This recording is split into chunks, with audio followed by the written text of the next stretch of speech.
house back then was on Carroll Street. When a young man pulled up in a little small Nissan Sentra. And it was a young man from Delaware State University that had come to campus to pursue his PhD in biochemistry.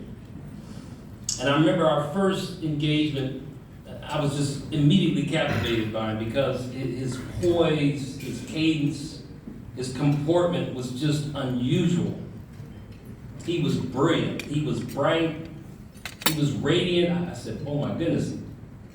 And I said, you know what? You need to consider running for national president one day. Right? He said, you really think so? I said, you got it all, you got everything. But then I thought to myself, you know what?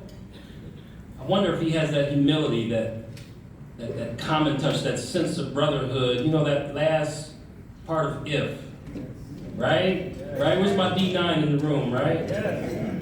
If you can talk with crowds and keep your virtue or walk with kings nor lose the common touch, right?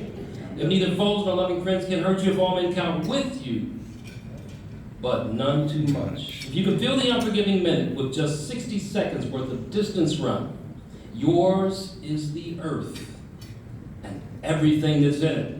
And which is more, you'll be a man, my son. And guess what? I had my wish in that very moment as when I came in, I saw Wayne. Where's Wayne Grant? There he is. Wayne was coming out of the frat house at the very same time. All-American Wayne Grant.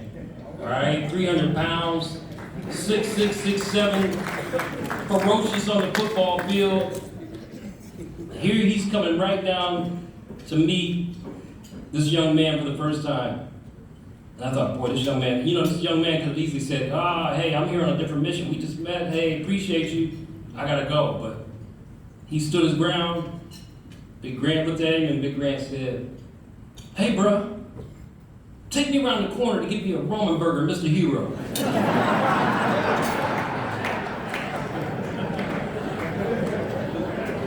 I just stood. I was just quiet. I thought, uh-oh, we got a moment now. Young man stood his ground. He said, okay, bro, let's go. So Big Grant jumped in the passenger side of this little Sentra and suspension, everything just gave way. Off they went around the corner doing about probably no more than 20 miles an hour. I thought, he's got it. He's got the smarts, the brilliance, but he also has the common touch and the humility, the brotherhood that we always look for in brothers in the fraternity.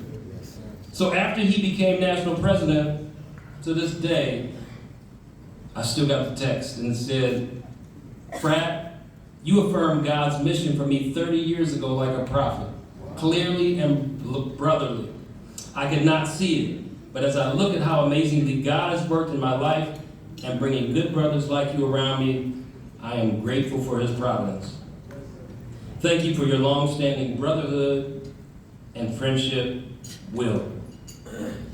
And so it gives me great pride and great honor tonight. I want you all to give this man your greatest welcome because he's just an amazing brother, an amazing leader, and an amazing inspiration.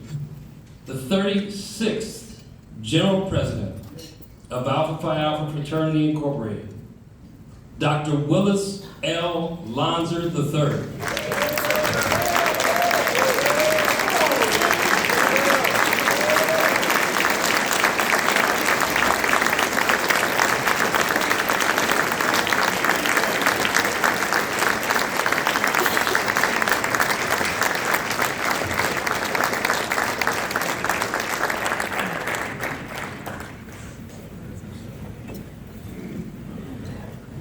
Good evening, everyone. Good evening.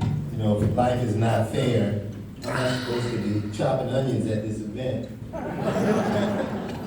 when you see a friend of 35 years, remind you of what God has done for you and the providence in your life, it's humbling. But I learned Before I begin my introduction, through my pledging of this fraternity that the test of a man is the fight